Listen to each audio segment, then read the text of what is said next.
Hey there, how's it going, everyone? It is Wednesday, which means pACT, podcasting for all coming together. We've got a couple things to announce. The co-host is here, at least one of them. The other one's probably going to be popping up here in a minute to chew on her head. That's what they've been doing. She's very moist right at this moment. Get down. Thank you. Thank you. But we do have a couple things to announce. One, Mayday, we have a problem is now,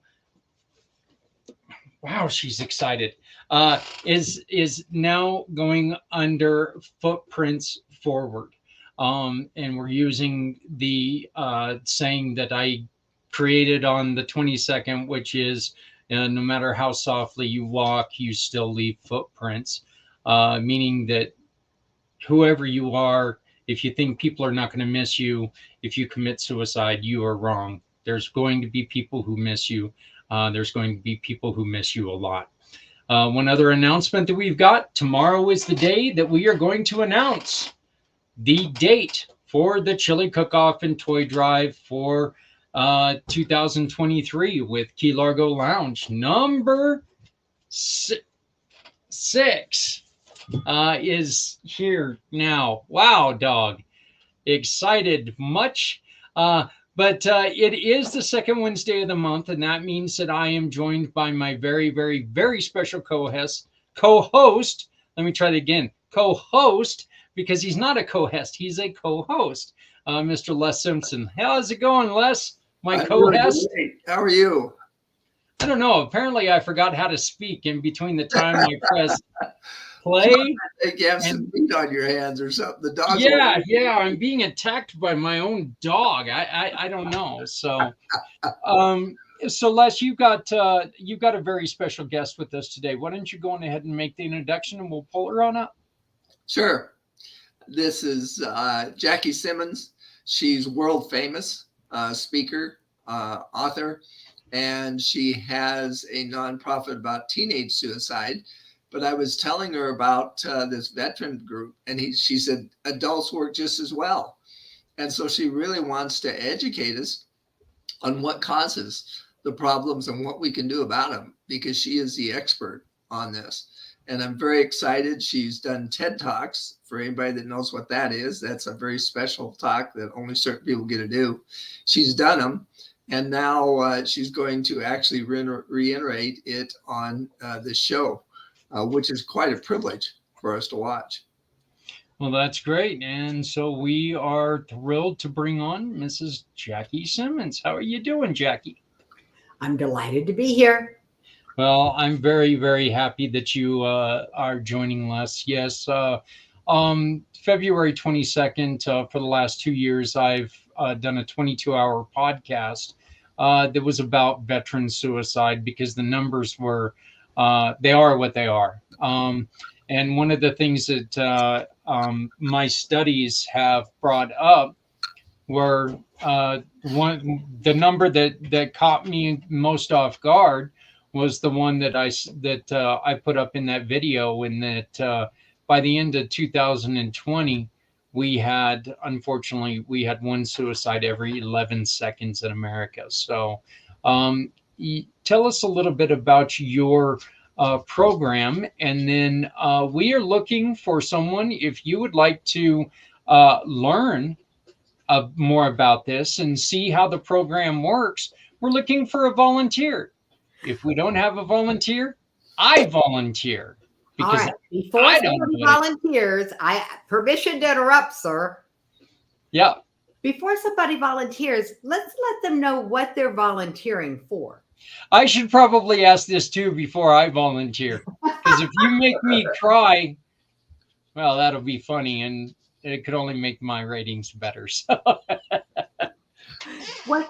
There's something special that happened on January 21st of 2021. I'm sorry, January 16th of 2021. And that's when I stood on a TEDx stage in a ghost town known as Las Vegas. Yeah. It was the height of COVID. There was no traffic moving on Las Vegas Boulevard. There were no pedestrians. Vegas was dark and it was quiet. And when I walked into the room of my TEDx, the only audience that Vegas would allow was the other speakers. Oh. So while I stood on a TEDx stage in Las Vegas, it's not what most people experience. I'd like to take you back there with me for just a few moments, with your permission. We're going to visit my journey that got me to this TEDx stage after we have the talk that saves lives. That's what someone will be volunteering for. But it started with 3,000 a day. 3,000 a day.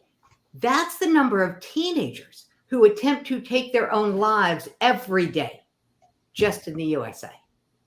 By August of 2020, oh, by the way, that number is from August the 3rd, 2019, and we'll come back to that date in a minute.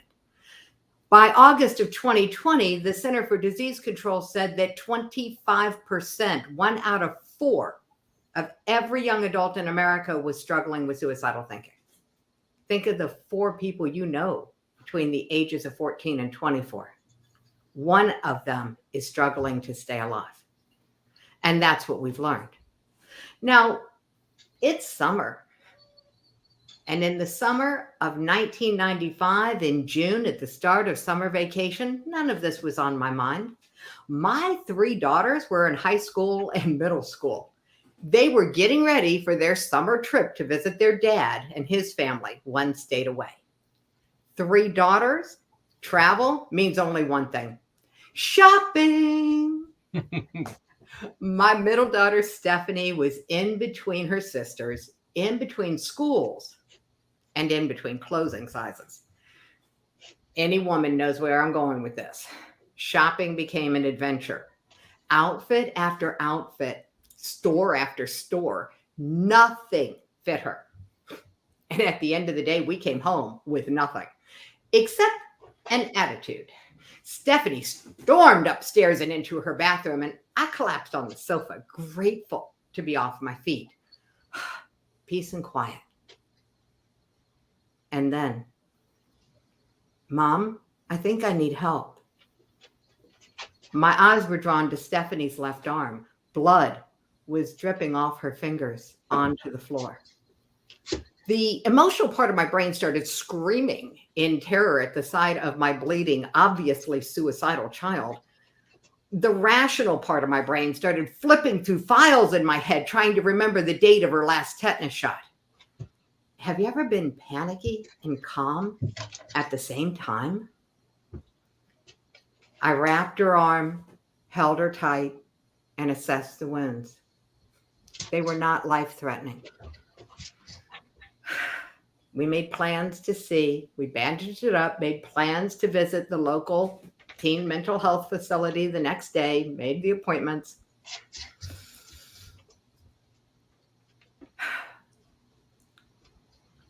Eventually, all the tears stopped. All the mutual I'm sorries were shared, and she slept. I couldn't risk being away from her, so we slept in the living room on the futon. And between us, her handwritten note, her promise not to harm herself while I slept. Yeah, right. Like I was going to close my eyes that night. All night, I stared into the darkness in the direction of the ceiling, listened to her breathe, and wondered, what just happened? How the hell did this happen? Who's to blame? It had to be somebody's fault. Didn't it? What followed? Years, counseling, therapy, medications, interventions, hospitalizations, and 13 more attempts.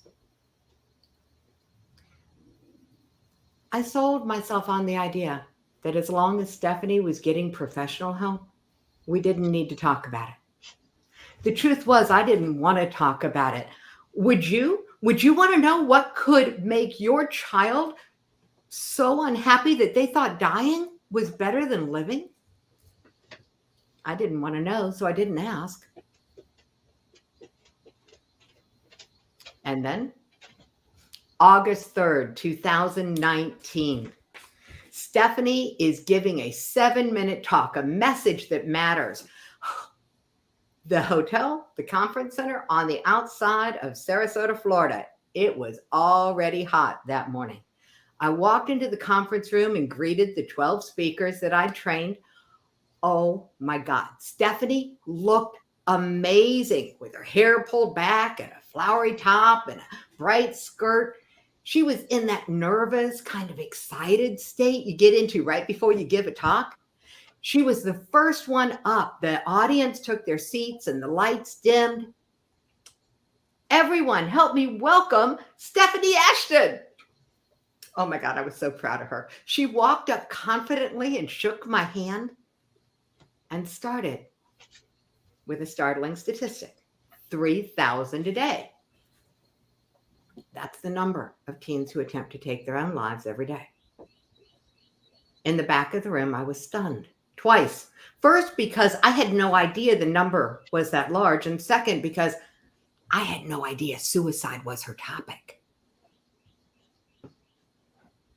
Her next sentence. When I was 14, after a bad day of shopping, I stood in my bathroom. The pain of not fitting into any clothes was just more proof that I didn't fit in anywhere. And that pain was more than I could bear. So I took a razor and cut into my left arm, trying to end the pain and my life. In the back of the room, I felt the blood drain from my face. I felt myself go pale. I wasn't prepared for this to be happening. And Stephanie continued. She said, outside of professional help, it's not my only attempt. There were others. And outside of professional help, we've never really talked about it. I've never really talked about it, especially not with Mom. Mom and I kind of talked around it. It was too personal, too painful. Mom and I had other talks. We had the talk about sex. We had the talk about drugs. We had the talk about alcohol. Then I went to college on a dry campus. Oh, that means the kegs are hidden in the showers at the girls' dorm. We had to talk about alcohol more than once, but we never talked about suicide. And the truth is, I still struggle with suicidal thoughts. In the back of the room, I went from pale to bone cold as I faced the reality of the struggles that my daughter had to go through alone because I didn't have the courage to talk about suicide. Only my 30 years of stress management training kept me from crawling into a corner and just crying my eyes out. Have you ever been hijacked by a bad memory? Stephanie wound up her talk. Along my suicide avoidant journey, I've learned a ton of coping skills. Now, I want to get these skills to teenagers before they need them. Yes, before they need them. Oh my God, there wasn't a dry eye in the house, including mine. Stephanie got a standing ovation. People rushed up and they hugged her and they thanked her for being so brave, so willing, so vulnerable. And in the back of the room, I was frozen, rooted in place, torn between pride for her bravery and guilt and shame for my cowardice. After that day, Stephanie and I decided to work together. Who knew that was possible? We founded the Teen Suicide Prevention Society. But before that could happen, something else happened that day when I was standing in the back of the room. It hit me. 3,000 a day, the number of teens who attempt to take their own lives every day, means that over 6,000 parents start to live the guilt nightmare that I lived. That means that over 20,000 grandparents, aunts, uncles, brothers, and sisters start to live the guilt nightmare that I'd lived every day. This means every day that hundreds of thousands of classmates, teachers, neighbors, boyfriends, and girlfriends all start to live the guilt nightmare that I'd lived, probably all just as blindsided by it as I had been. And then I wondered, what if Stephanie was right? What if the key to ending teen suicide was as simple as having the talk before they need it? Before they need it. Oh my God, something so simple and obvious that experts have tripped over it. Simple and obvious, like putting wheels on luggage, kind of obvious, or putting ketchup in bottles that you could squeeze. Simple and obvious. When we started working together, we wrote a book. 20 authors came together sharing their inspiring stories. The goal was to get the book in the hands of teens. So I took a case of books to the local high school. We had a group. I shared our vision that we would give books out to teens for free. And they could use the stories to help break the silence with their friends. And after we went around and I shared it all, then I asked the kids in the room, do you have a story? Do you have a friend who's tried or died? And they went around the room, one after the other. One young lady lost her first friend to suicide in elementary school, and her second friend just the year before. She was only a sophomore. When I was done at the high school, I went out into my car and sat there and cried, because it was not just some of the kids or most of the kids, it was all of them. 100% of the kids in the room had a story, and I'll bet their parents were just as clueless as I had been. So we decided to form a nonprofit, and because the world loves a good joke, the Teen Suicide Prevention Society was founded officially as a nonprofit on April 1st, 2020, the day they closed all the schools in Florida for COVID. So we couldn't get into the schools. We couldn't reach out. So what we did was take and pivot. And we started teaching people how to have the talk that saves lives. The talk that saves lives. It's a simple, guided, neuroscience-based script. It is very, very easy. And we started teaching it to parents and teachers and teens. And what we found was that it works. Tammy had the talk with her troubled son. They cried together. He agreed to get professional help. Raphael shared his stories with us. He has reported back to us that the talk has saved 16 lives. 16 teenage girls have decided to stay. He works with troubled teens. Now it's going to be your turn. The talk is super simple. It's available for free on our website. You can get the guide for the talk that saves lives. Along with it, you can get the Why Not workbook. Don't wait. We want you to have the talk, but we don't want you to go into it blind. So before you go to get the guide, let's let you be part of the talk. So here's the invitation. Hey, I've decided to be part of the mission to end veteran suicide. They gave me a guide. I need to practice. Would you be willing to help me practice my guide? And if you are, follow the instructions from Zach. We'll bring you up and you will get to be the first contestant on the talk that saves lives. And otherwise, I'm volunteering Zach, assuming you're still willing. Oh, I'm still willing. First off, it's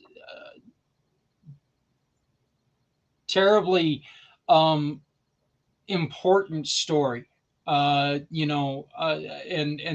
that's what I've got to say.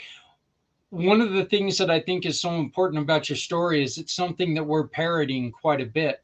Is that look, there are things out here that if you're not, in which I can understand, as a mom, you're thinking that you put your child's life into the hands of a professional, so everything should be okay now. Everything should be okay. This is the way, this is the way it's supposed to be. This is where I back out. I let them do what they do, and they take care of this. That absolutely is not the way it should be, though. You can't let it be that way. Here's what happened. And there are probably other people who've heard this. Have you ever heard somebody say, but if I talk about suicide, won't I be putting the idea into their head? No. That's a myth. It's a myth.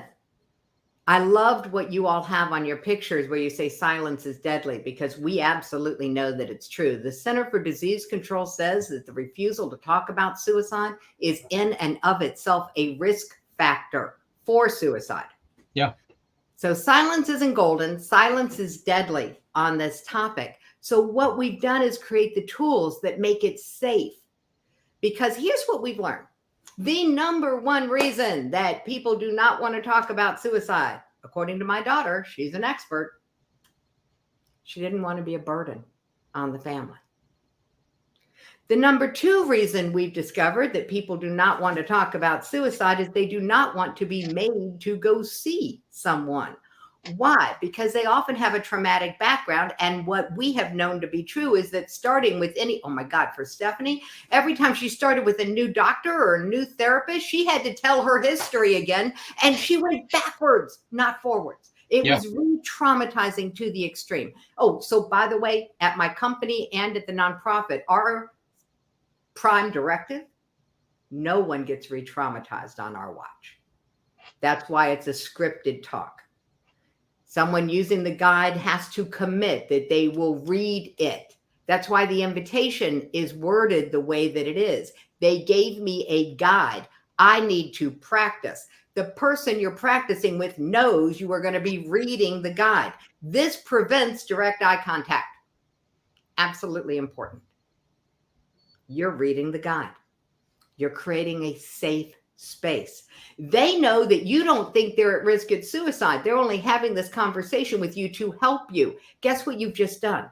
The minute you ask someone to help you, you have lit up the pleasure center of their brain. Their interior, their internal 3-year-old is going, oh, goody, goody, I get to help, I get to help. Teenagers still want to help. They just don't jump up and down quite so much. So they get to help. You've lit up that part of the brain. You're already building out an emotional buffer for them on this topic. This is critical. So do we have a volunteer, Zach, or is it going to be you? Looks like it's going to be me, but I've got one question for you real quick, Jackie. One of the other things that we've been really putting an emphasis on is that, you know what, if you are not the one who can talk, because there are people who just physically and mentally cannot handle to talk themselves. Mm-hmm. Jackie, how important is it to go and find somebody who is strong enough to do it? Okay, you're talking about something that I want to highlight, a significant difference. You're talking about a conversation designed to intervene in suicidal thinking. That's in the hands of an intervention specialist. And there are trainings for that. That's not us. We are a pure prevention program provider. We are way upstream. That's why the invitation's worded that way. And here's why. COVID started shutting everything down. Most of the networking went online. And even when the networking started being in person again, the same thing held true. As soon as someone knew that I was connected with the Teen Suicide Prevention Society, the private chats would start. If not to me, then to the host. What did I learn in my very unscientific experience? There's one in every room, at least. In every room, there is at least one person grieving the loss of a loved one to suicide. And in every room I walk into, there is at least one person struggling to stay alive. And the truth is, you can't tell by looking. You can't tell by looking. So here's the other thing the Center for Disease Control says. The number one risk group in the world for suicide is the person who's had a previous attempt. The second highest risk group for suicide in the world is you, if you know someone who's tried or died. You. How do I know it's you? Because I'll bet you know a celebrity chef, a gifted singer, a talented comedian. And thanks to media, we are all in a higher risk group than we used to be. Oh, and here's my rant on the topic. If you're a celebrity, you don't have the right to take your own life. Because the minute you do, everyone who has followed you is now at a higher risk for taking their own life because of something in the brain called a mirror neuron. I believe that if you're a celebrity, you have to step up and get help, or step back and get out of the limelight. There's that young little girl who had to, and I wish that I would have known that this was coming up, because I'd love to give her the credit. But I know that she has dealt with a lot of mental issues. And as a performer, she was a child performer, and she fully comes out and admits, look, I had a problem. I had to step away. I had to. And, and I love that statement that you just said. The other thing that I love is, the number one person we have to worry about is somebody who's tried. And it's, because it's there. It's there. All right. And, look, if you leave a conversation that is not completed, you may never get to finish that conversation. And so, I love what you're doing here. Just to kind of give you a little bit of a background on me. As I mentioned right before this, I do the 22-hour podcast about veteran suicide on the 22nd of February every year. 3 weeks prior to that, I had someone very, very, very special to me who ended her life. And so I did that 22-hour podcast with the toughest memory. And it was one of the toughest things I have ever done, was sitting there and knowing that I'm sitting here trying to tell these people not to end their life, these heroes not to end their lives, yet I couldn't reach out to this person, or I didn't reach out to this person in time. And so I think that, this that we're about ready to go through, I think it's very, very poignant. I think I think it might be perfect timing.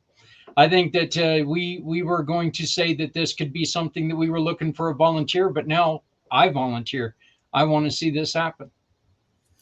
Thank you, Zach, for volunteering. It's only 4 questions. Are you ready? I am very ready. Question 1. Zach, have you heard about the rise in veteran suicide?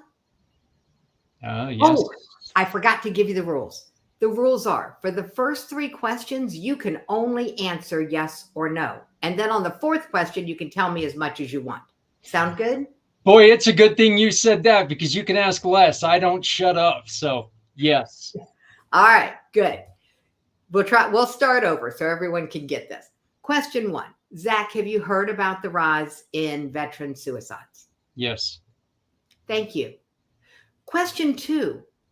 Do you have a story? Do you have a friend who's tried or died? Yes. Thank you.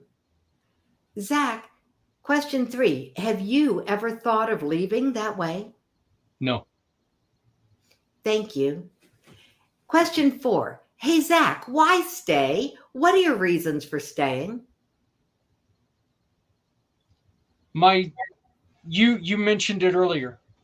My sons, my family, my new wife, our kids that I don't even know yet, and my new grandkids that I haven't had a chance to be around, and I offer something to people.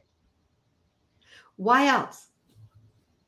And look, there's no, what would it prove other than, Hey, Zach, I'm going to ask it another way. Let's make it a little easier. You okay, ready? good, because Yeah. Here we go. You ready? Here we go. Another way to look at this. Zach, what's so good about your life that you want more of it? for me, that answer is very simple. Change. Life changes.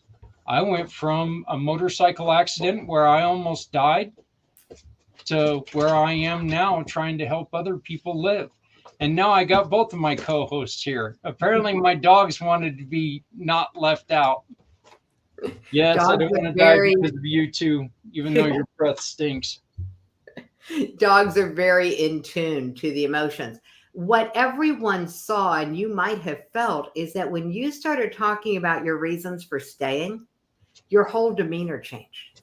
Your energy changed. Your voice tone changed. And so here's what happened in the brain. We very strategically, with very neutral language, agitated the broad topic of veteran suicide. Then we brought it closer to home, and then we brought it inside.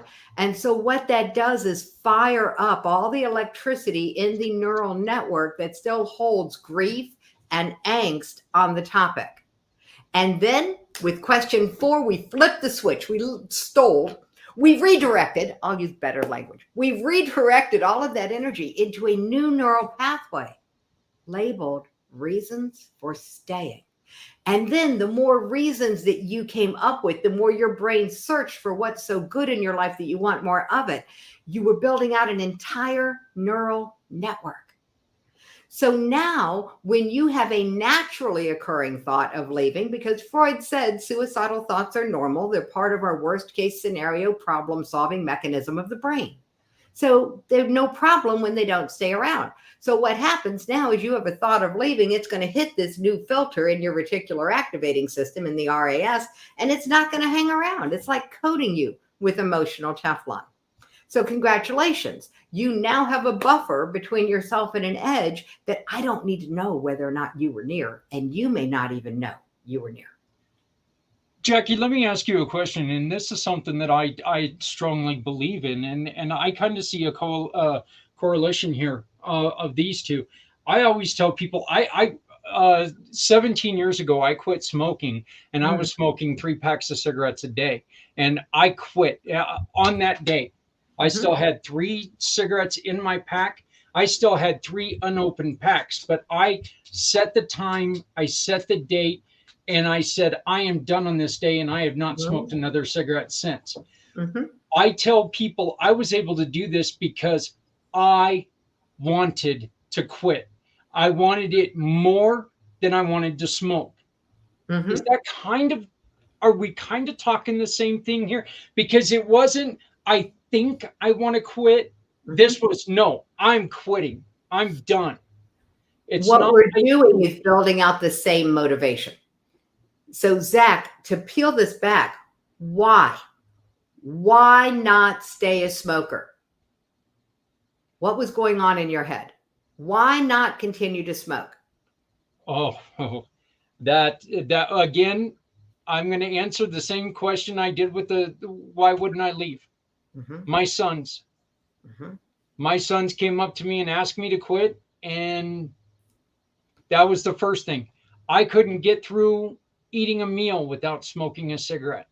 I Mhm. could not get a night's sleep without waking up to smoke. Why not stay a smoker?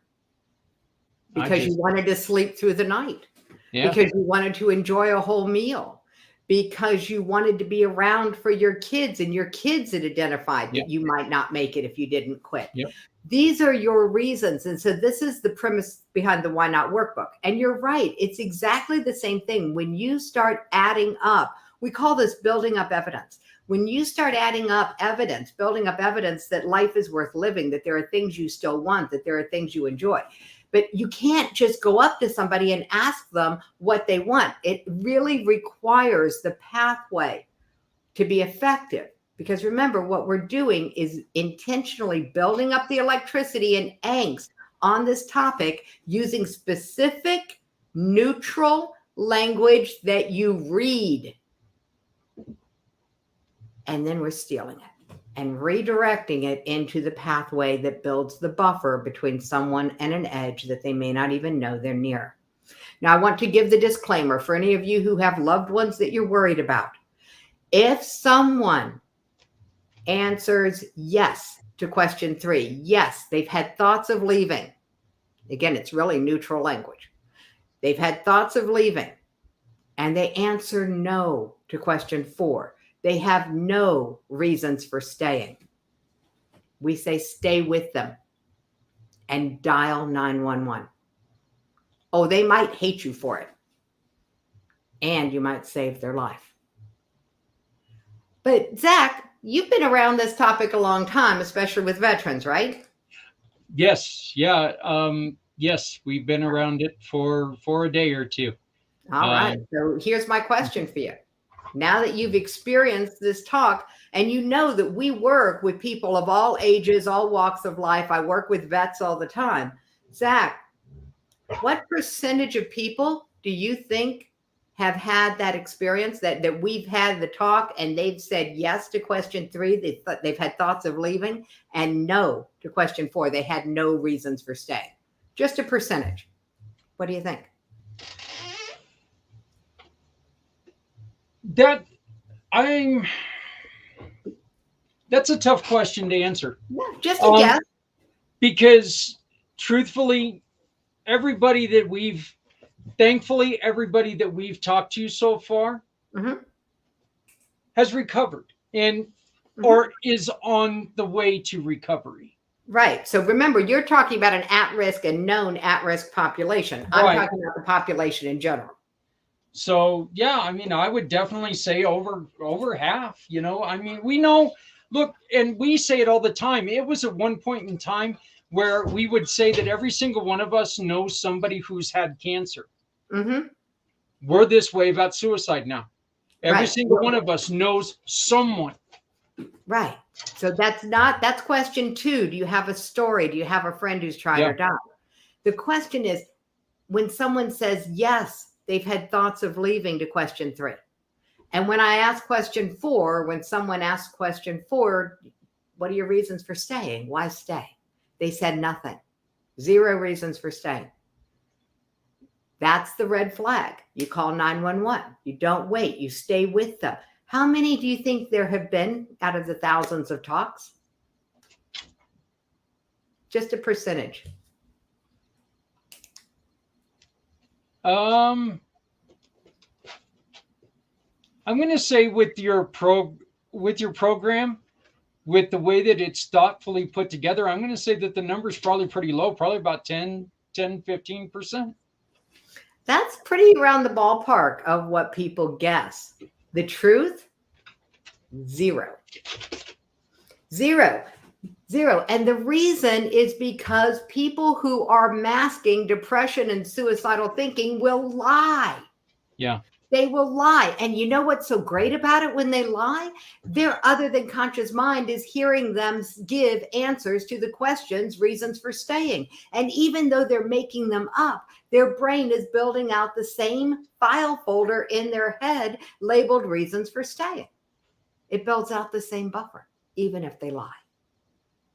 Oh, and disclaimer, sorry guys, I kind of forgot to mention this, but every single person who had listened to this, who would listen to Zach answering the questions in this talk that saves lives, every single one of you, because of a little thing called mirror neurons, you just walked yourself further away from an edge that you might not have even known you were near. As Zach came up with his reasons for staying, your brain was playing along. Exactly. And that is one of the reasons, Jackie, why we thought, myself and the group of people I work with, less included here, this is one of the reasons why we've thought that this is important enough to talk about. Mm-hmm. Every single one of us is going to heal different. Mm-hmm. We need to make sure that everything is out there, because those who aren't comfortable in a kumbaya setting, mm-hmm. guess what? If that's all you offer them, they're going to walk away from it and nothing's going to change. Here's what we This gives us another option. So yeah, well, I'm going to give you another option. Have you ever heard of the positivity professor? It's a guy named Sean Aker. He's from Harvard University. I actually have not. He's not only a graduate of Harvard, he also started their positive psychology department. He was there when that whole thing started. And he delivers what is arguably the funniest TEDx talk of all time. So I'll make sure that you have his name spelled correctly. It's just ShawnAchor. And his topic is called The Happiness Advantage. When I was reading through his books, he's written several. He wrote the books before he did the TEDx talk, kind of backwards from the way most people do it. It was his third book where he said, we got it wrong. In the positive psychology world, we were studying what helps people in college and high pressure environments like Harvard, what helps them succeed. And what we were looking for was, how supported are you by your community? So we were asking questions about, did their friends call them? Did they belong to a club? These kinds of questions. And we could find zero correlation. Year after year, zero correlation between how well you're supported by your environment and your community and whether or not you thrive and succeed in life. And then we realized we were asking the wrong question. We started asking, what do you do to support your community? How many people do you reach out to in your community each week? And we started asking the opposite question. And what we discovered was an 86% correlation between your involvement actively supporting other people and your ability to thrive in high pressure environments, intense environments, and to succeed in life. The reason we wrote the talk the way we wrote the talk is because when you get the guide and you are asking these questions of someone else, the reality is you are suicide proofing two people. You are building out a buffer for both of you, backing away from the edge. And what we believe is that if you can build out a big enough buffer to back somebody away from the edge, you will never have to talk them off a ledge. And that's the premise behind what we do. We have tools for intervention. We have the Why Not workbook. You get that for free at the website too. That's that game I played with you about smoking. where you get the brain to argue for what you want by asking it, why not keep doing what you don't want? So that's all scripted out for people that they can fill it out like a journal. They can work with that. It's really easy. But we've got a bigger tool now, Zach. Last year, a group of very talented musicians and lyricists wrote us a song. You Yeah, can find it on the Before You Decide. You want to share that? yeah, let me go on ahead and if I have your permission, I You would have love to share this and share the video with it. awesome. That would be great.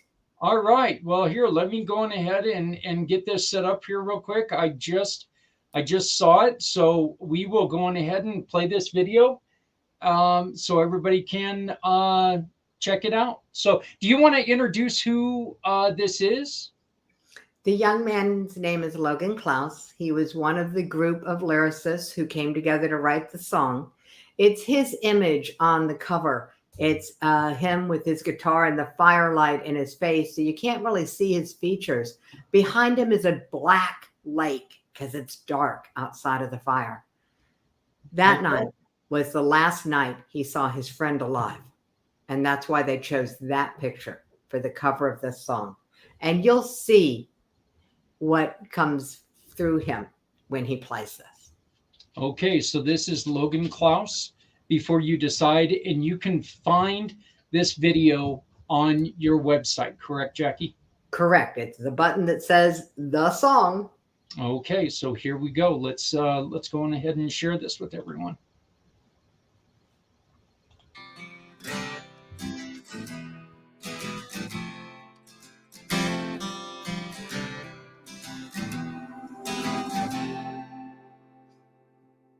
Listen,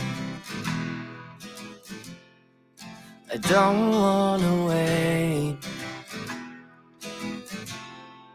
I don't want to find out that I asked too late. You don't have to change.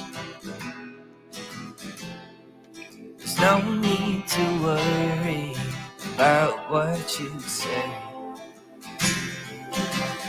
We can stay till it's alright.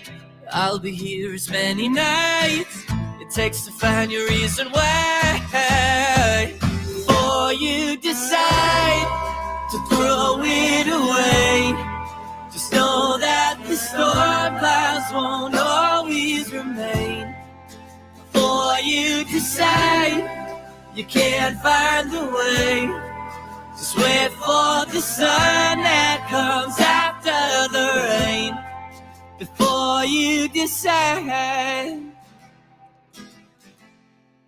before you decide. Listen, I won't say I know, but I promise I'll go. Oh, the distance I understand. Your position, you don't have to feel so distant. We can stay till it's alright. I'll be here as many nights it takes to find your reason why. Before you decide to throw it away, just know that the storm clouds won't always remain. Before you decide you can't find the way, just wait for the sun that comes after the rain. Before you decide, before you decide, before you decide.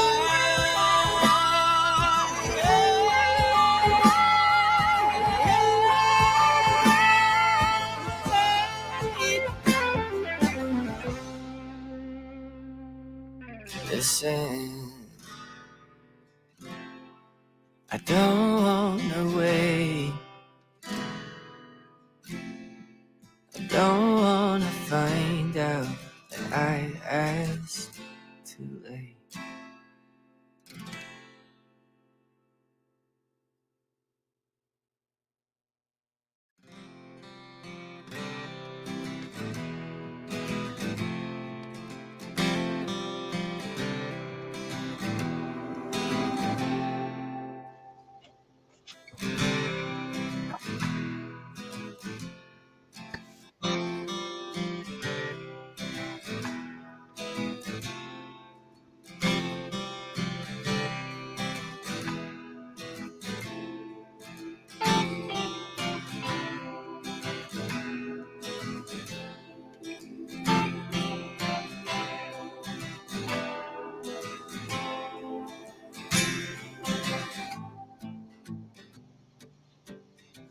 That was absolutely amazing. That really was. Very, very impressed by that. A couple things that well, I'd like to listen more, but wait till I'm done. Okay. He was playing on my other screen, so a couple things that really caught my eye, and that was it looked like it was every town America that he was at, and I think that that makes a huge impact because every kid in the world can see exactly where he was in their town, no matter what their town looks like. Yeah. To that point, it was also an affluent town, a side of town in one area because you looked over and it was the bigger single family homes. And so I think that that was making a really, really good point. And then, just I'll make the commitment. And that was something. The other thing that really caught me was the words, I'll never say I know, because that's something that we always try to tell people. Oh, I know how you feel. Oh, hell no, you don't. Yeah, yeah, yeah. You may, and we try to let people know that look, your situation is different because it's you, and that's what makes your situation unique. Is it's you in this situation, and so what got me there is not what got you here. And so that's why we really do. We always try to tell people, don't ever say I know. Instead, what do you give people to say instead of I know? Yeah, now you ask them why. What's number 4? Okay. Yeah, number 4 is why stay, but you can't start with why stay. Right. Yeah. So it doesn't work as well. The first thing, if you think someone is struggling, the first thing is say, I'm here. I got you. I'm not going to leave. And then talk to them about what's true. Tell me about your worst day. Tell me about your best day. Do you see the grasshopper? Get them grounded. First, you've got to just address the fact that they have emotion, but don't ask them to explain what they're feeling. Not a good idea. Better to ask them, do you see the grasshopper? Do you, whatever it is that will get them back in touch with their physicality, with their environment. We call it a cup. Get them to say something. Ask them about something that's concrete, universal, and picturable. That's a cup. Because if they're holding on to something that's real, you've got a better shot. Jackie, one of the other things, and unless I'm hoping that you want to jump in here and ask a couple questions. I know I've kind of taken over your guest and I've kidnapped your show here, my friend. But this is just fascinating for me. But Jackie, one of the Brian Gibson, who has started Project Die Hard, a wonderful, wonderful program. Brian pulled the gun out of his mouth when he heard the words of God. And where the words of God are not what it takes for everyone, that is what saved him. What he says, and excuse my language here, but he says, if you are going to tell people I'm here to listen, get ready, because you can hear some shit. You're going to hear some stuff that you're not ready for, but you have to be ready for it. All right. This is where I can help. And this is where Brian and I might want to connect. We have the Advocates for Living program. This is the program that builds emotional resilience in you so that you have the ability to listen without judgment. When you have the ability to listen without judgment, when you can listen without making any meaning from their words, when you can listen without judgment, they will feel free to speak without fear. And get them with a professional intervention specialist as soon as you can. That is professional training required to be an intervention specialist. At the Teen Suicide Prevention Society, we can prepare you for whatever could come up in the Talk That Saves Lives, in the Why Not workbook. We've got the training for you. We absolutely want you to be an advocate for living for everyone. And we do not want you to step in where an intervention specialist is needed. Now, I take a lot of flack. I ran the suicide prevention show. I had people call me out for calling it a show. I had people say, your message hit me like a slap in the face. How dare you put suicide prevention and fun in the same sentence? Suicide prevention is a fight, a daily struggle to stay alive. And I said, after some soul searching, who am I? Who do we want to be? And I said, you need intervention. You're already struggling with suicidal thinking. It's too late to prevent you from struggling with suicidal thinking, which is what we do. We prevent the problem from occurring. We are way upstream. And if our message that upstream is fun, that suicide prevention, pure prevention is fun, drives you away from us and into the waiting arms of an intervention specialist, our message is doing its job. That's fantastic. Let's.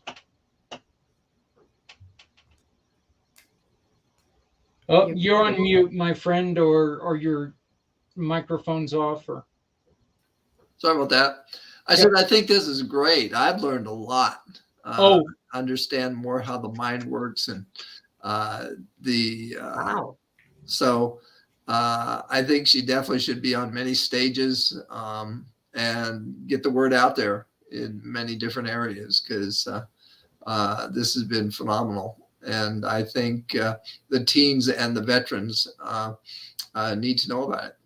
Can you imagine what would happen in the world if we got teens to have this talk with vets and we got vets to have this talk with teens? We might solve two problems at the same time. That's very true. They all, in my opinion, the guide is really good. Trust me, I've worked on it for years. And I believe they need the Advocates for Living program so that they learn how to have the talk that ends self-sabotage and the talk that ends bullying and the talk that ends negative thinking. Those are the other three talks in the training that go along with the talk that saves lives.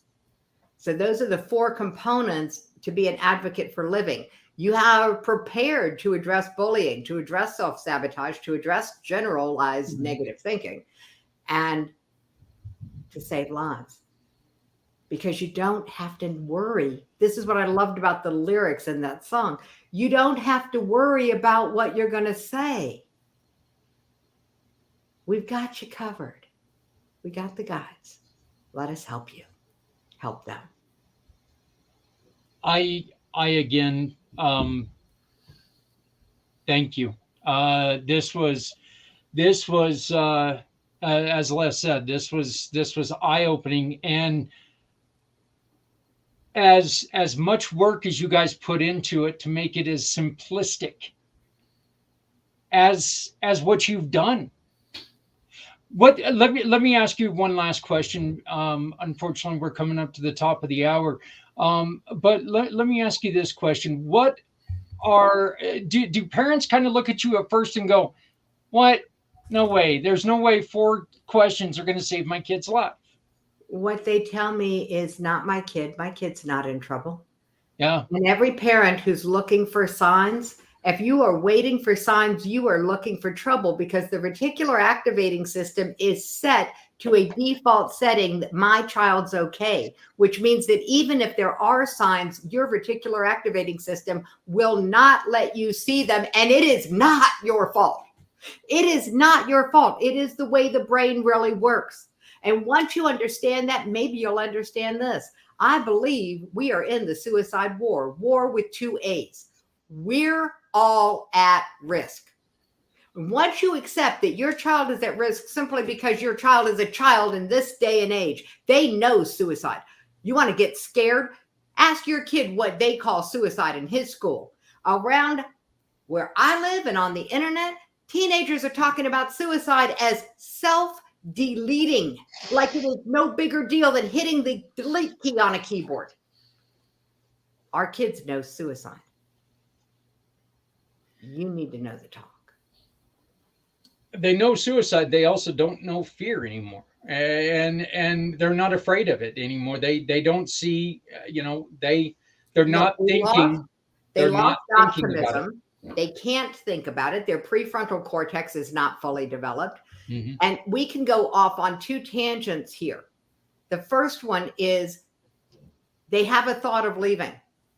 They can't talk about it. Why? Because all the suicide prevention programs out there say it's safe. Tell us, we're going to love you. And then they see their friends being carted out of the counselor's office in handcuffs, escorted by policemen, and put in the back of a police car and taken into a 72-hour psychiatric hold. That does not feel loving and safe to them. So they are not going to break the silence. That's why it's up to us.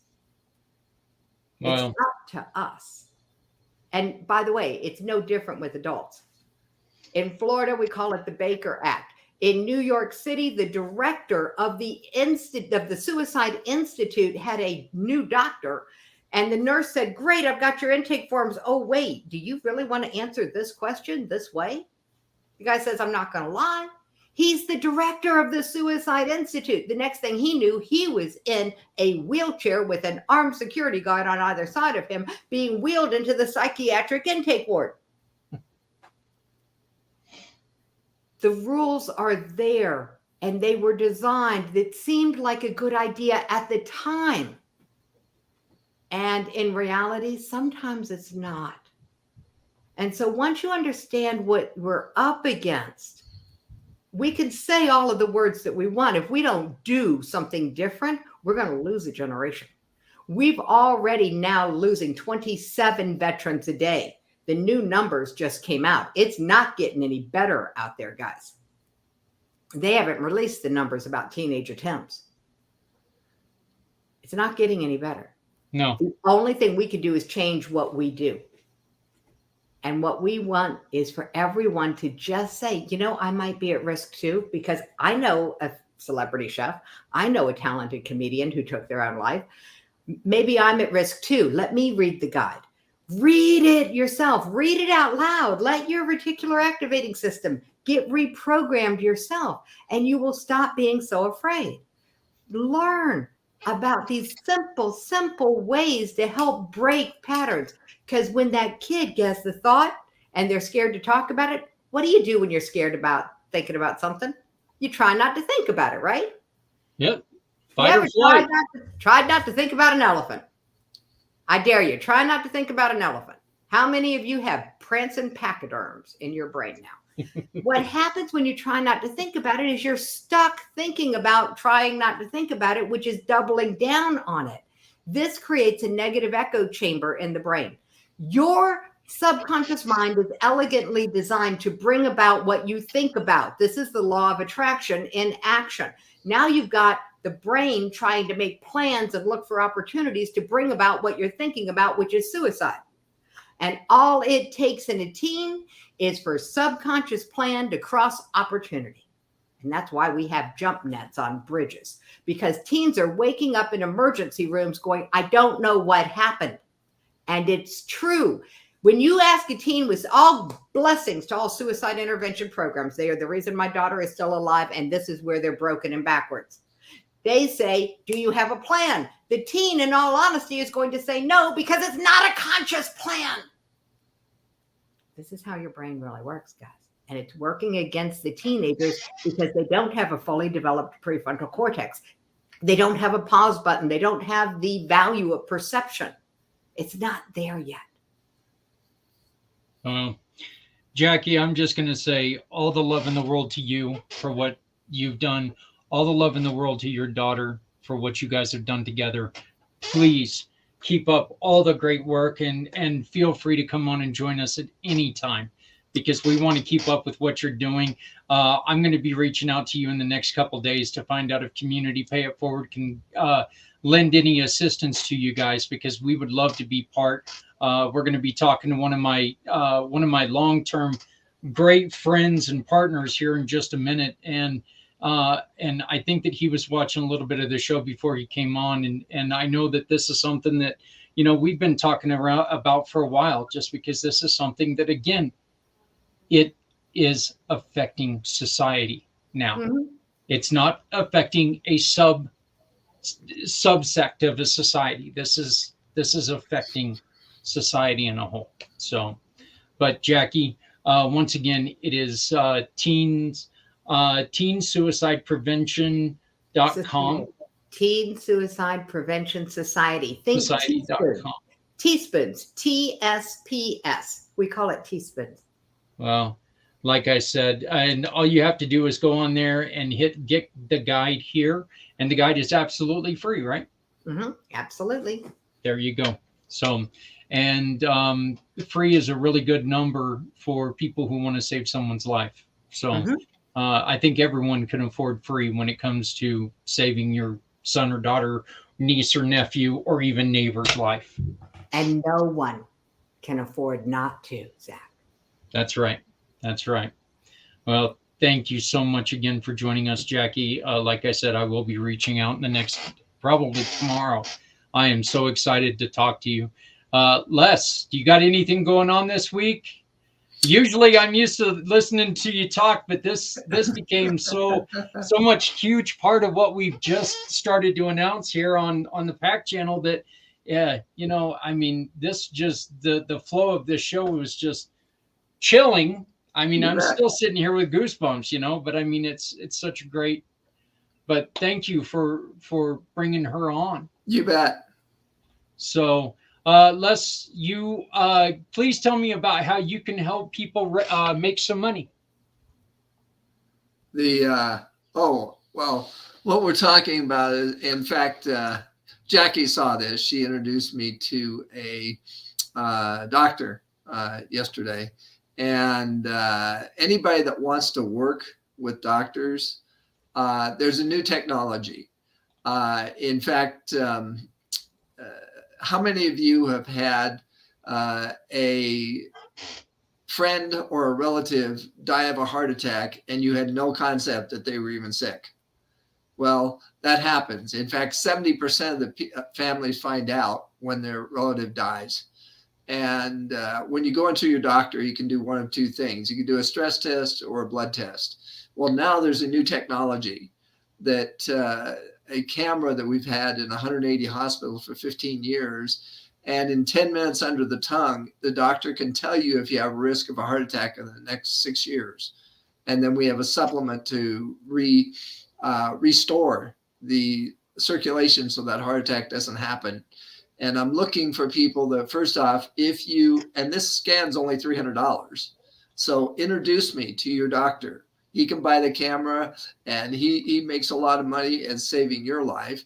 But at the same time, I'm looking for medical device salespeople that know the doctors. I'm looking for influencers. And we're talking, with this camera and everything, we're talking 6 and 7 figures for influencers really in the medical or natural health field. And so I'd love to talk to anybody that has always wanted to work with doctors but didn't know how. This is the way to do it. And we can support them, and you'll make, like I said, 6 figures. I appreciate it so very much, Les. As always, we will see you again in a month. And I mean, bravo, my friend. Bravo. What a great job, Jackie. I cannot thank you enough for coming and being open with your story and telling us more about what you guys are doing, and I cannot wait to talk to you more. Thank you, Les. You bet. So, all right.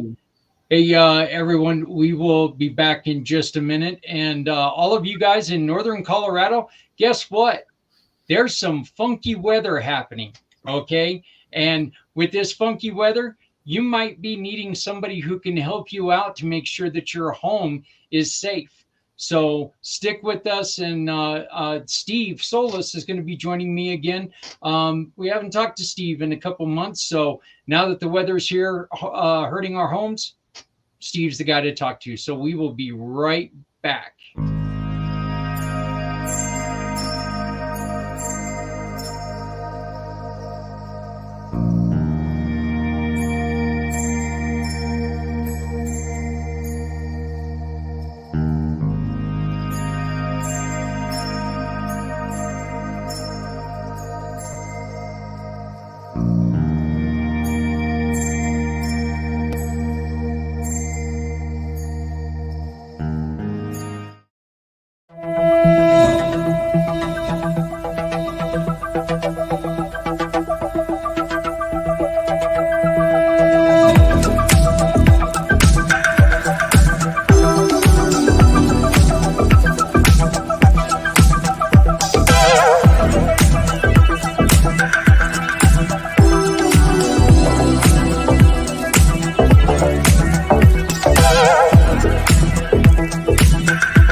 And as luck would have it, we've got that handsome man right here.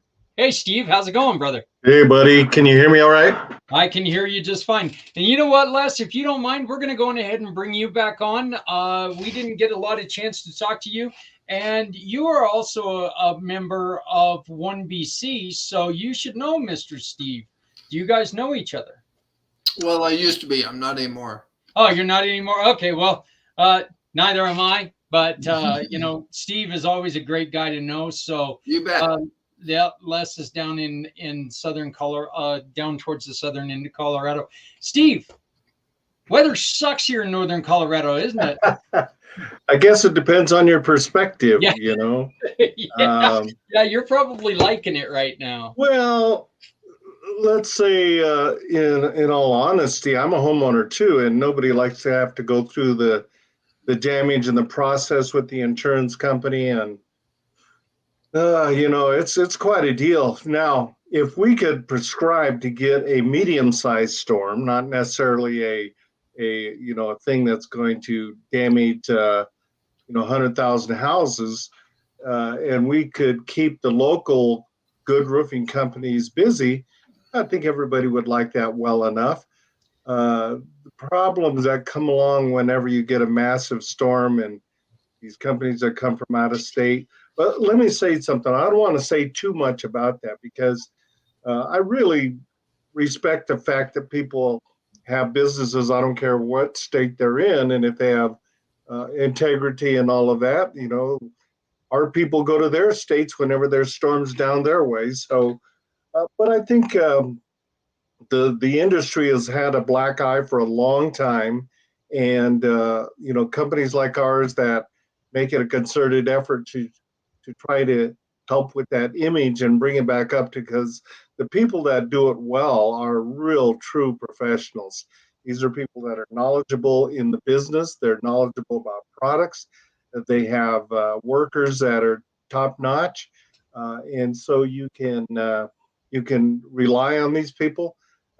It's why I try to build relationships with insurance agents and management companies and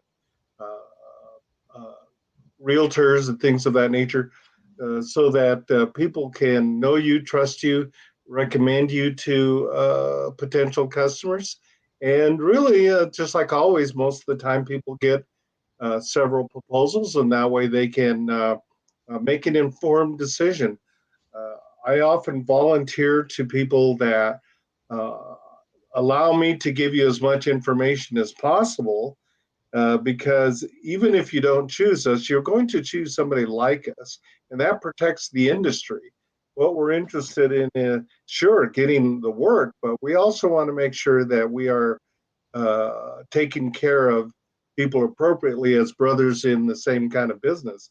I've been doing this straight since 1983, so over 40 years, but also, well, actually, beyond that, I started with my father in the late 60s, doing construction and roofing and all of that sort of thing. So let's say that it's a great industry. Billions of dollars in the country are spent from the insurance companies alone.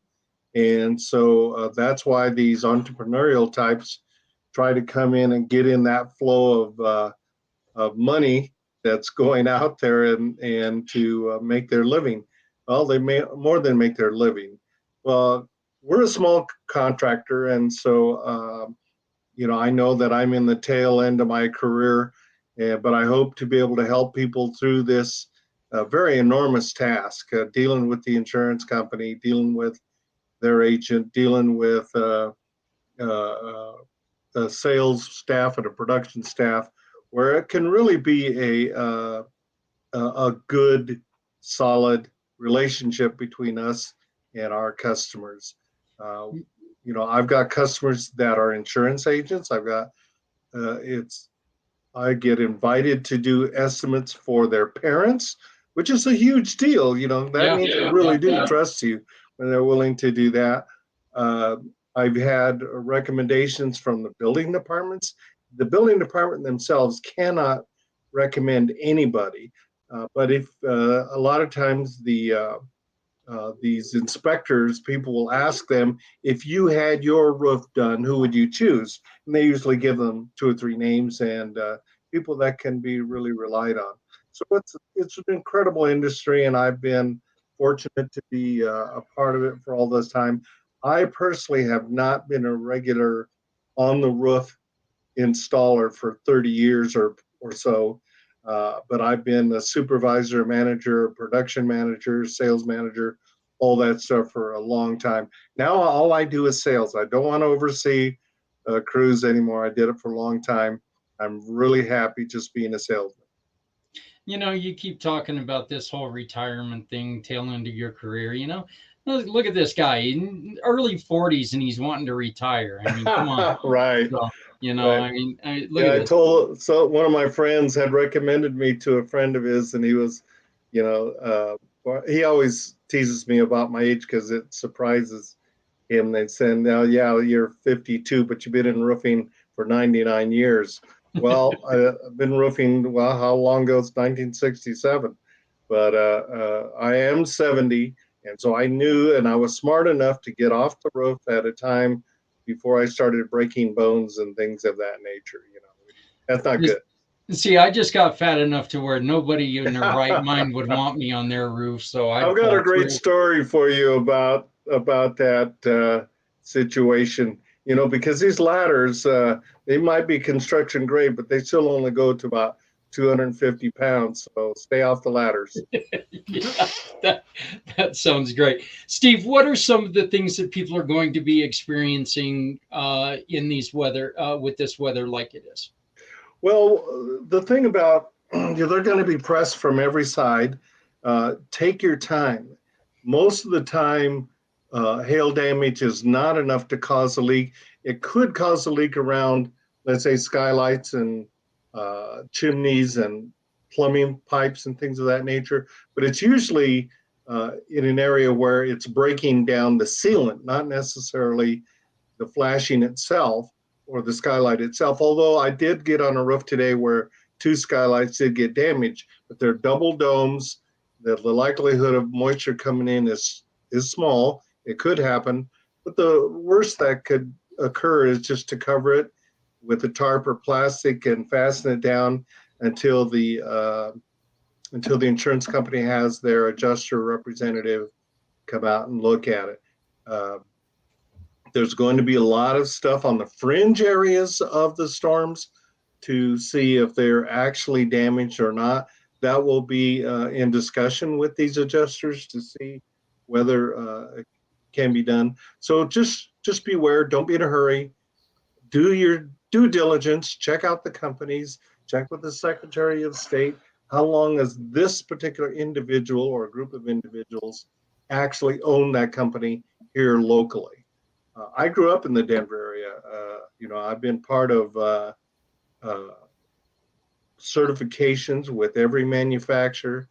I've been on the education committee for the Colorado Roofing Association.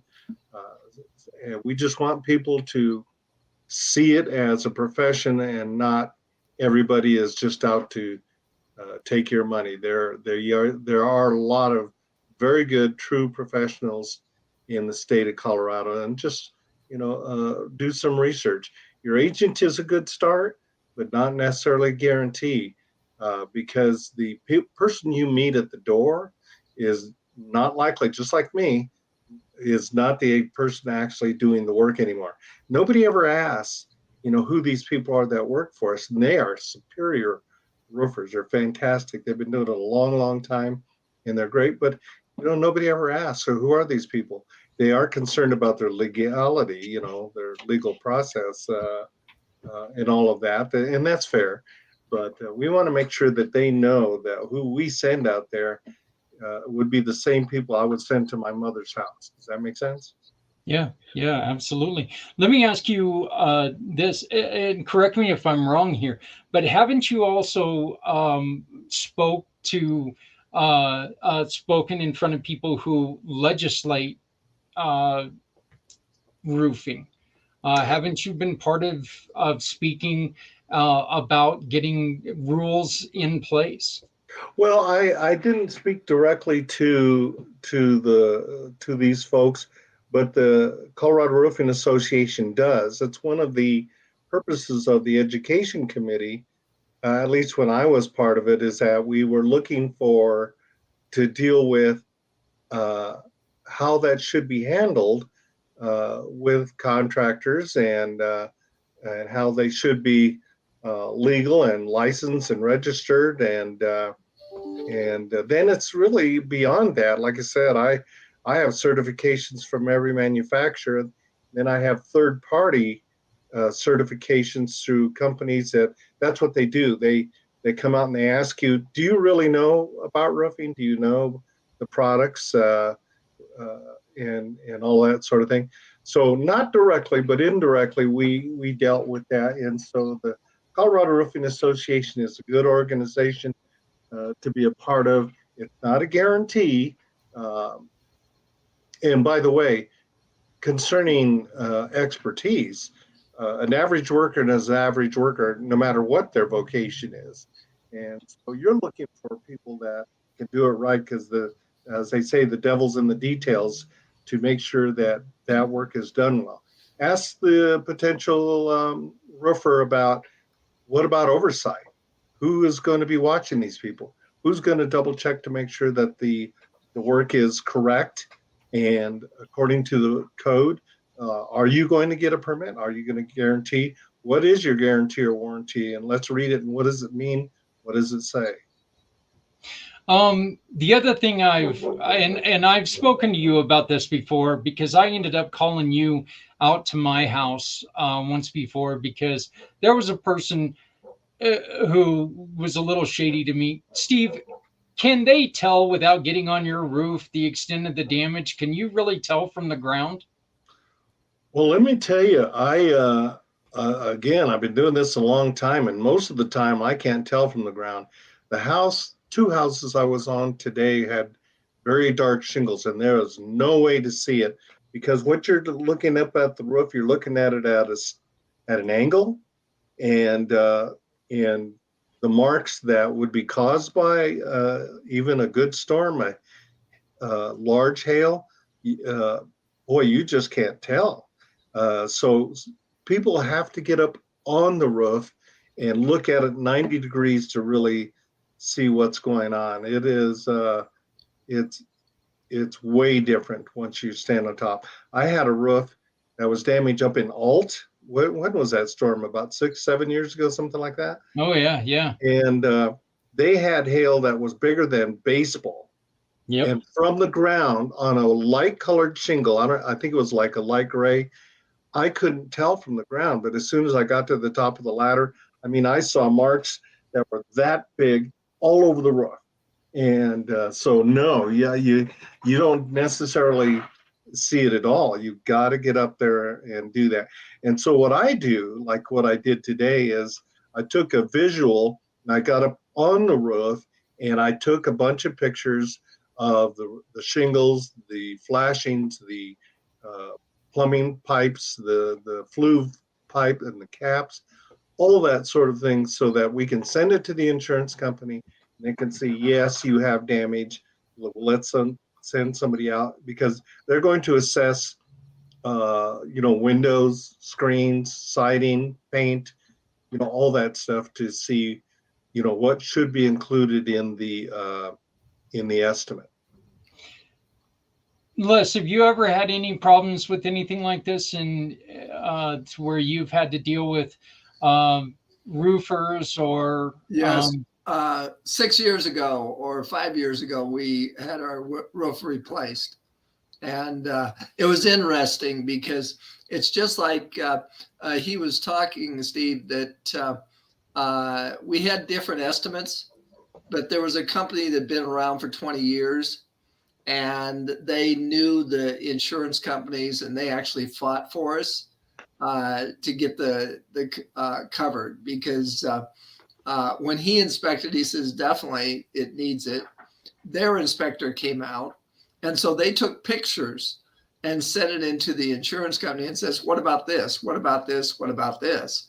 And so they got it through for it. So yes, you do need somebody that has a lot of experience and knows how to negotiate with the insurance companies. Yeah. Well, like I was saying, we had somebody who walked by the house and was seeing all this damage on top of our home.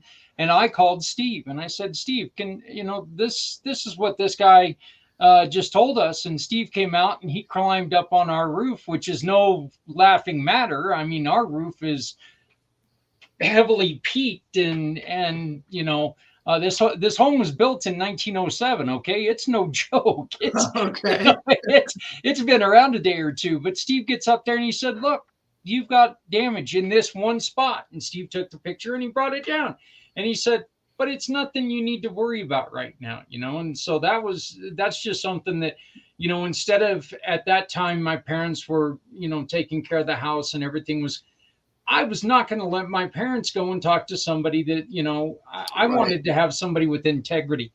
And Steve, you mentioned integrity. One of the problems with the circus tent companies, you really got to watch out to make sure of their warranty, don't you? Or even calling people, can you give good estimates from, or not estimates, but referrals from other people with those companies?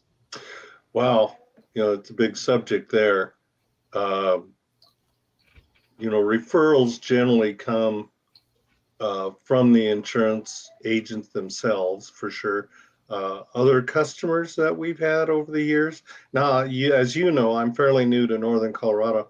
My father used to build houses up here when I was a kid, but then we were doing most of our work in the Denver metropolitan area for all those years. And I moved up here 9 years ago to be close to my then fiance, now wife, as you know. And so we rely a whole lot on that. In fact, I tell people, by the way, when I meet them, if we've never met before, I said, here's my intent is here's how we operate. Here's our warranty. By the way, our warranty is 10 years, in-house warranty. That's our warranty. And it doesn't matter who lives there. Not, as far as I know, there is not one company in the state except for us that does it that way. They will give a warranty, some 2, some 3, some 5 years. I've even heard of one company giving a 10-year, but it's a manufacturer warranty that they will give you a labor warranty, but you have to pay for it.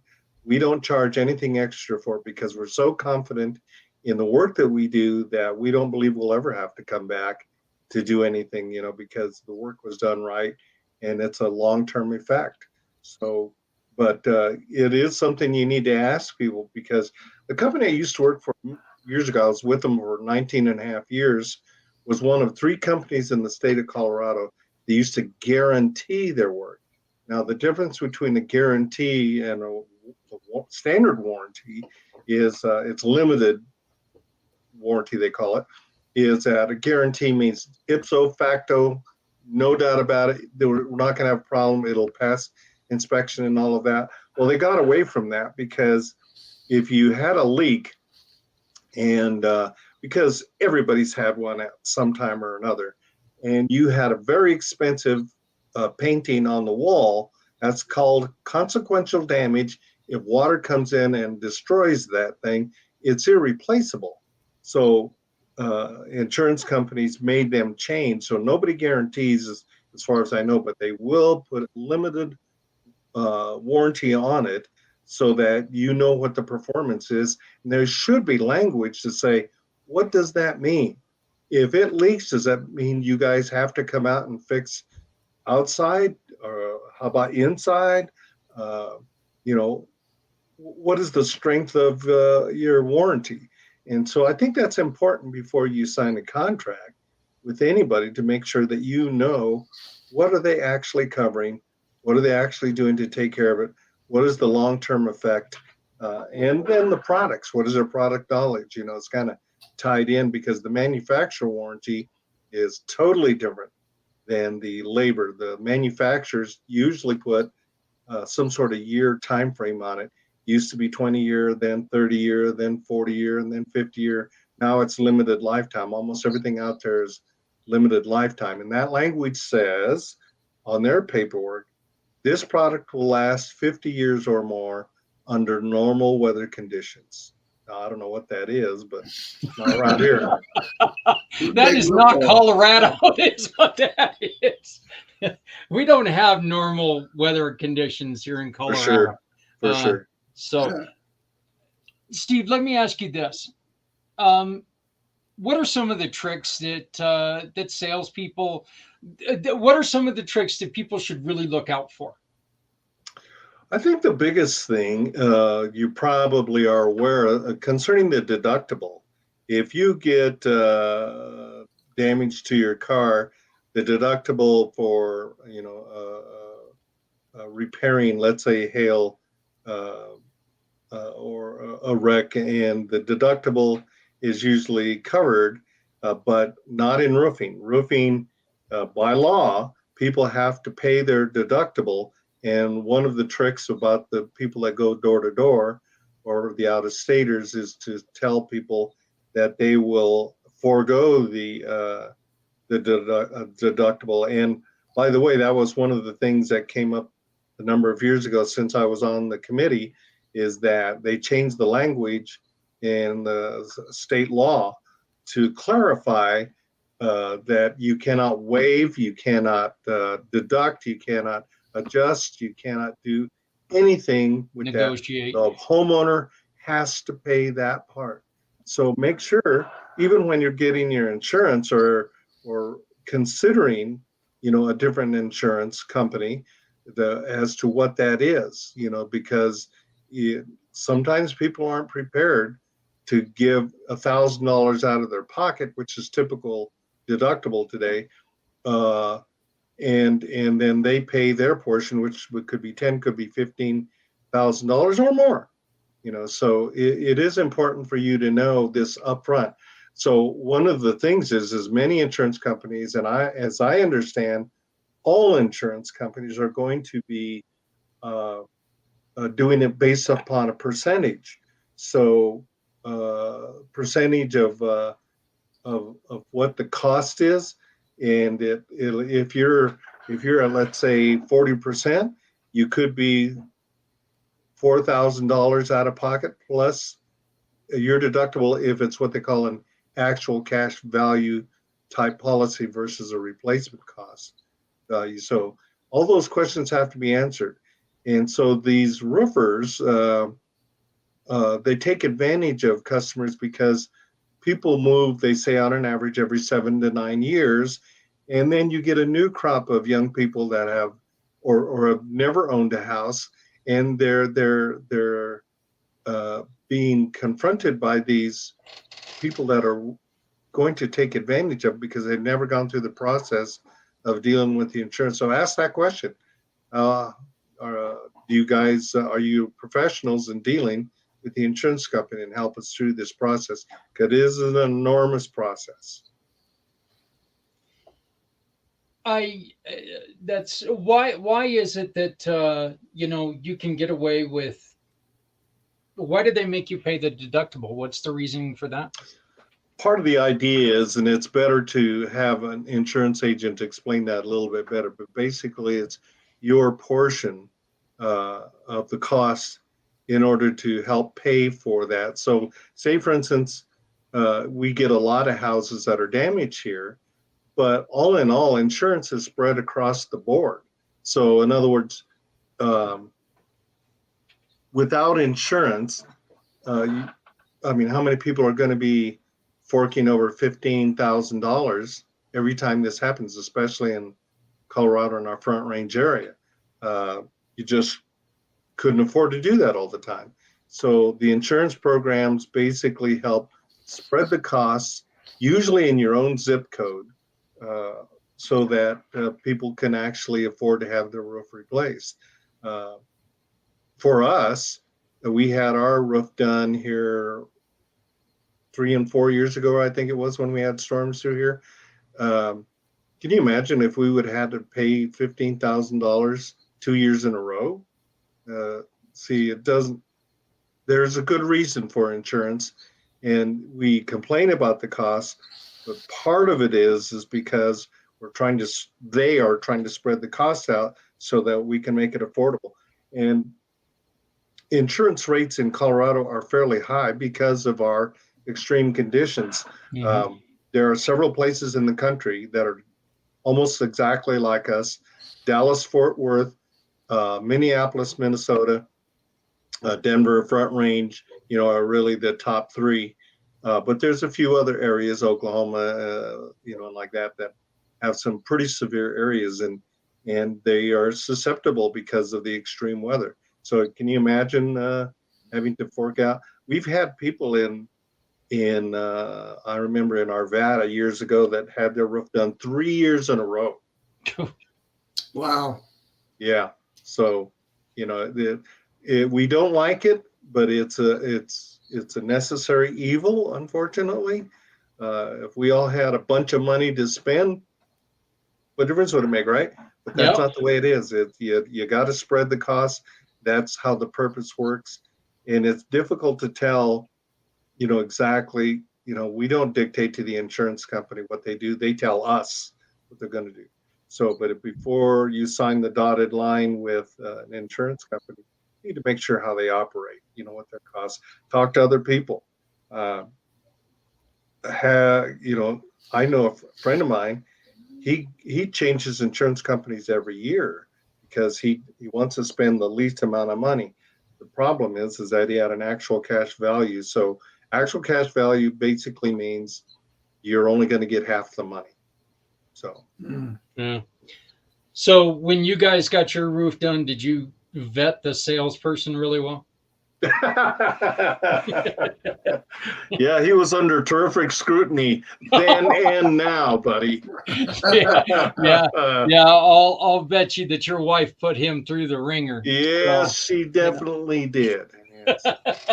So, I told her all this stuff here, and she starts asking me these questions. yeah, Jeez. that would be a very interesting conversation, I think. So, but, well, it's funny. Years ago, two of my sons, my middle son and my youngest, all of them actually, the three of them, about 14 years old, I took them up onto roofs and I showed them what to do, and they worked with me for a day. And at the end of the day, I said, "Hey, what do you think?" And none of them liked it, of course. And I said, "Well, here's the deal. This is what I know. I can do other things, but this is what I know, and this is my passion. And so if I'm going to teach you anything, it's to learn how to do this and do it well, or you can get educated some other way, technical school or college or whatever. It's either that or roofing. So you tell me what you want to do." Well, none of them took up roofing, which was probably a smart thing to do. So yeah. So yeah, but they went with me on sales, because if you're trying to pitch to somebody about who you are and what you do, and you're talking in front of your children, they know whether you're, telling people straight or not. So it helped keep my feet to the fire. yeah. But people ask some great questions, and we want them to, just like I said, due diligence. Give a call to the building department, talk to your agent, talk to other homeowners. And, generally what I do is I have a list of like 30 people on a piece of paper to give to these folks. And you can call any of my customers and ask them any question you want about how we operate. Was it a good experience? How was the communication? All that sort of thing. Yeah. Well, I know that I know that you are a huge part of what we do at Community Pay It Forward. So, but you're not a man of just a single talent. You've No. As the video showed right before you came on, you've got a wonderful career. It's no longer just a hobby. It's a career of balloon art. Yeah. And How long did it take you to learn that? Well, that's kind of a difficult question. I had met a lady at the Garden and Home Show in Denver probably 25 years ago, and she had been twisting balloons like 20 years already, although she was my age, but 20 years ago I was 50. So uh, I was so intrigued with what she was doing. I have an art and craft background, and so I stood there and watched her for a long time, and I said, I'd really like to learn how to do that. And she says, well, I give lessons, but it's usually got to be in groups of 15 or 20. And where was I going to find that many people, right? So the church that I go to was going to send an adult group to Uruguay. It was the second time they were going to send an adult group to a mission field so that we could help the missionaries out. They don't have time for, the physical labor things. They can't take time to paint a room or fix the door or repair the window or whatever it is. And many times they didn't even have the expertise. But we got people in the church that do. So why don't we send these people and they'll take care of the deals. And of course, mine was roofing. The first group went to New Mexico to the reservation, and we did a roof out there, and we did it in one day. And then the next group was to go to Uruguay, and that was quite a feat. This is not a domestic situation at all, and so passports and preparation and planning and all that. But we were going to do the roof on one church and paint another one, and then we were going to deal with their children in the churches in the evening. A lot of singing and games and lessons and stuff like that.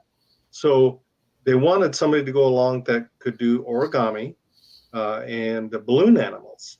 And I said, hey, well, I got a friend. She'll teach us. Hopefully they'll take advantage of the lessons and costs. But they didn't want to take the time or pay the money.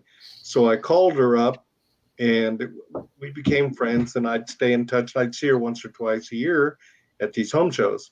And so I called her up and I said, hey, here's my dilemma. We're going to be doing this trip, and they need somebody to do balloons. There's a girl that's in the high school that just started, and she wasn't very good. She only knew how to do two things. And I told them, I'm not going all the way to Uruguay only knowing two things. You're silly. And she sent me down to pick up a book and a video, a bag of balloons, and a pump, and just start practicing. In 2 weeks, I learned to do 17 characters. Wow. So, You're good. In all fairness to that statement, if I can show you, this is a unicorn. And see this body, that's the head. The body is the same as a horse, okay. cat, a dog, Okay. a zebra. It's all the same. So you just change a few of the frilly things on here, and now all of a sudden you got a unicorn. Oop, let me get this going the right way. See there, you got a unicorn. Uh-huh. And so it's so wide open. Anyway, I studied and practiced. I fell in love with it. But for 10 years, I was very basic because the people I was working for wanted you to do the simplest of stuff to get to more kids in theory. But most of the time it was taking 2 to 3 minutes anyway. So I learned to develop a greater skill, just like that one, and to people to see, something better because they're willing to pay for it. So I changed real fast from very basic to more sophisticated. People pay for it. It doesn't take that much longer. So I get on YouTube virtually every day. I study and practice. I've been in roofing over 40 years. I don't study that at all.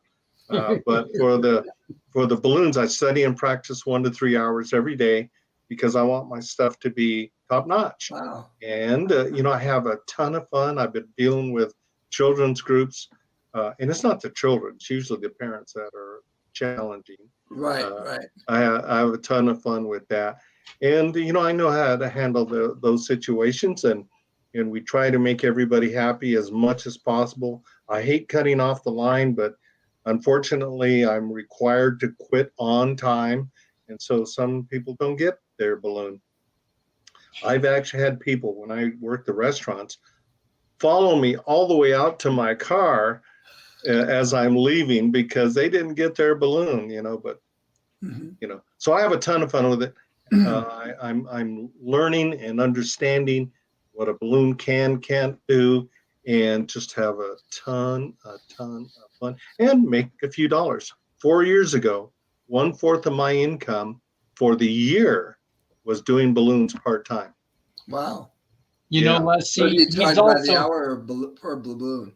Say again? Do you charge by the hour or per balloon? Usually by the hour if I'm doing events. I've done Google, Comcast, Hewlett Packard, Elks Club, Moose Lodge. I've done several things Okay. with Zach, and so that's mostly per hour. But if I'm in the restaurant, I do ask, because the restaurant doesn't pay us to be there. I've done Golden Corral for many years, Yep. IHOP and all that, and they'll ask me how much, and I usually charge on a per balloon basis in that sense. So it all depends on where I'm at. But if I do events, I'm usually paid per hour. And a balloon takes how long? To make one? Yeah. That what I just showed you is probably 3 minutes. Okay. Yeah. And what do you charge for that? That one, well, based on each one, it'll be I ask for $4 or $5 Okay. for one of those. Yeah. Okay. Interesting. Yeah. And so do you market yourself or do you have somebody else that markets you? Well, I work for 5 different companies, and a couple of them are very popular here in Northern Colorado, and giving kudos to those people. They trust me and they know my work, and they're willing to pay for it, and I appreciate that. I do a lot of stuff on my own. My company name, as you probably see it there at the bottom, is Mountain Lion Entertainment. My father was referred to as Mountain Lion when he was a younger man, and it was in reference to honor him, because when I was a salesperson at another roofing company, we were subcontractors, and I had to have a name. So Mountain Lion Roofing LLC, and then I became an employee. But I still owned the name. So when I started Twisting Balloons, I needed to be registered as a subcontractor for these other companies. So Okay. I do a number of companies that are in Northern Colorado that are event type companies. They're not necessarily just entertainment per se. I'm even going to hopefully be working with, there's a circus group up in Fort Collins, and through one of those companies, I've twisted balloons for them. So the exposure is wonderful. I love meeting people. I love making people smile and laugh. And there's interactive ones, like swords, and I make a bow and arrow that will shoot with accuracy. Yep. So, Wow. So giant. He makes these giant hats, and he'll put actual lights inside of the eyeballs. It'll be like a Broncos hat. Wow. And it'll have lights inside the eyeballs, so the kids can take and shake their head, and the little lights flash in the eyes, and it is so cool. Yeah. So what do you charge for that hat? $10, $15? Well, 10 at least. Yeah. It takes 8 minutes, 7 balloons, and 2 LED lights, and it is fantastic. I was where was I at? I can't remember. And some lady saw it, and she said, it was at the Golden Corral. That's right.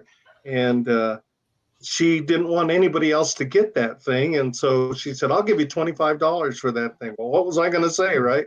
Really? And so $25 was great. And so I was at the Garden and Home Show, not this last February, but a year ago. And I was walking through the place because there were several insurance agents who are my best connections were there. And there was a few that I knew. And I was coming over there to give them this hat, this unicorn hat. And some guy was walking behind me. He did not know I had the label of the company I work for on my shirt, but it didn't say it on the back. And he says, hey, where'd you get that? And I said, I made it. He said, you made this?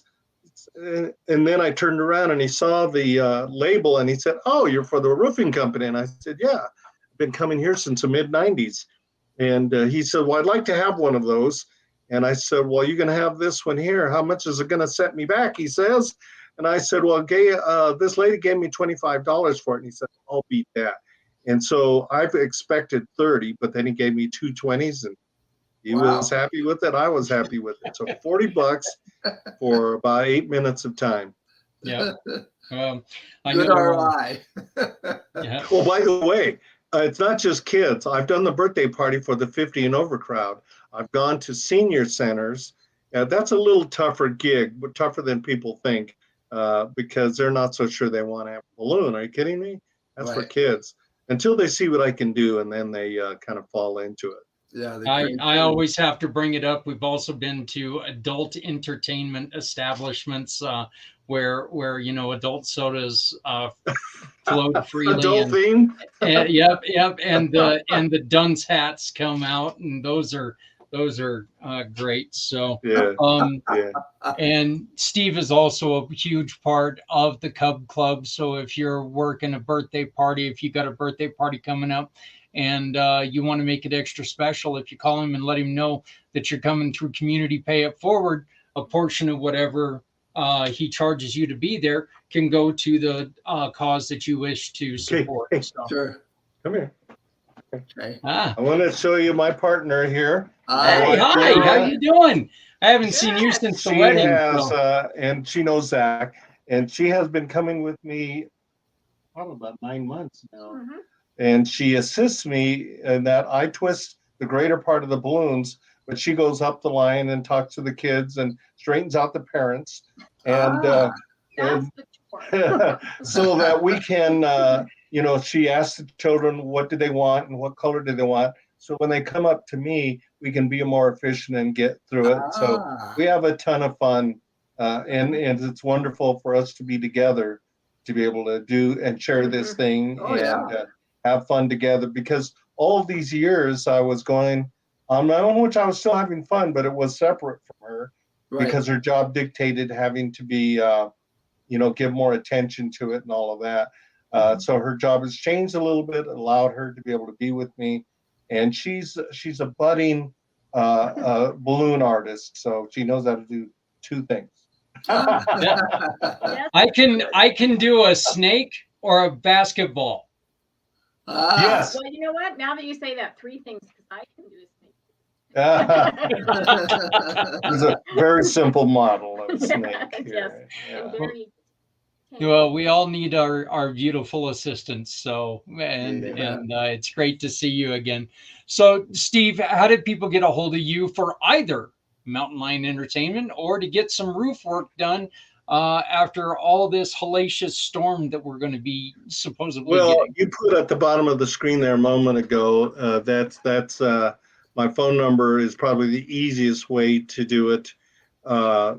People can email me, and just like the verbiage is down there, except you put it all together, lowercase, Mountain Lion Entertainment, the number 1 at gmail.com. But if they've called or text that number, and that number is good for both roofing and for balloons. And by the way, I'm connected to a number of people that are face painters and magicians, things of that nature. I don't do that stuff. It'll take me the rest of my life to master this thing here, and that's okay. I don't want to be forced into it, and I've got some people that just their passion is doing, the face painting and the magician thing. I'm probably never going to do that, but I have some great friends, and I invite them along whenever we need a face painter or something of that nature. So.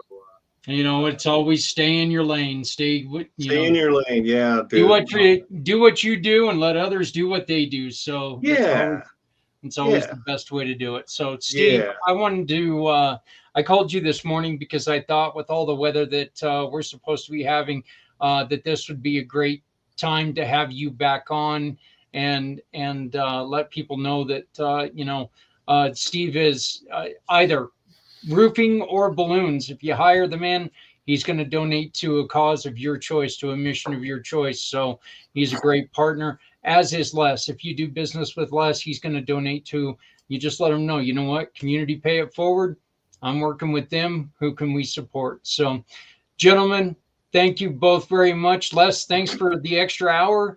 I would say that overtime's coming, but you know, time and a half of nothing is, well. So, but I want to thank you guys both very much. Please contact me if you guys need anything. So, sounds good. All right. Thank you. See you Thank later. you. Thank you both. Hey, everybody, this was from get-go. This was such a important show. To Teen Suicide Prevention Society.com.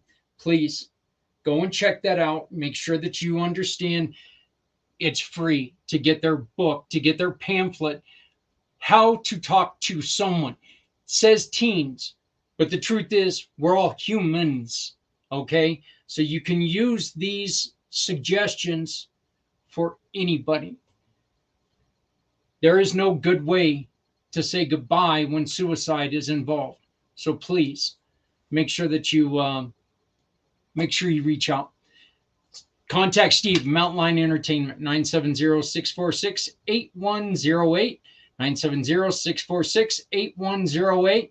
And of course, 7waystoprofit.com, 7waystoprofit.com. That's how you get a hold of my co-host, Les Simpson. And I want to thank him very much because you know what? This show was awesome because of him this month. My heart's still racing from that conversation that we had. Hey, I want to make a very, very special again. Lost another dear friend, Stan. You will be missed. You will be missed greatly. You took in a 21-year-old snot-nosed kid and taught him how to be a 51-year-old snot-nosed kid. Thank you so much. And then I'm probably going to get smacked for this one. I also want to say happy birthday to my wife tomorrow. That's right. I don't have birthdays anymore. Oh, yes, you do, baby. And it's tomorrow. So happy birthday to my wife tomorrow.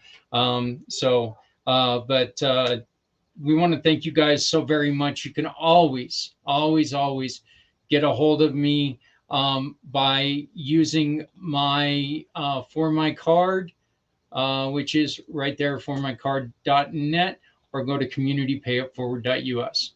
It's all the time that we have for today. I want to thank everybody for joining us. I want to thank everybody for taking the time to be here. And just please remember, no one needs to go it alone. When we all come together, please make sure that you're taking care of each other, and because no one needs to go it alone.